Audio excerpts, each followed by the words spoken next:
Ayan mga idol, nag-celebrate na kami ng Chinese New Year. Hindi naman kami Chinese pero mag-celebrate kami. Holiday daw ngayon eh. Ano? Nag-campfire pa. Inihawan pa ng isda.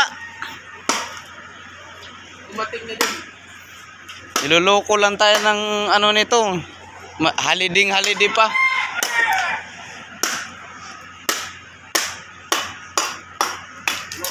Ayan, nakapula. Chinese yan. Chinese na yan. Ngayong araw lang. Ngayong araw lang yan naging Chinese. Tagal na boy.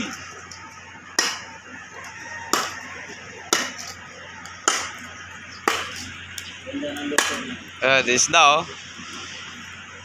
Ang laking ano, butanding. Oh, inihaw na butanding. Yan.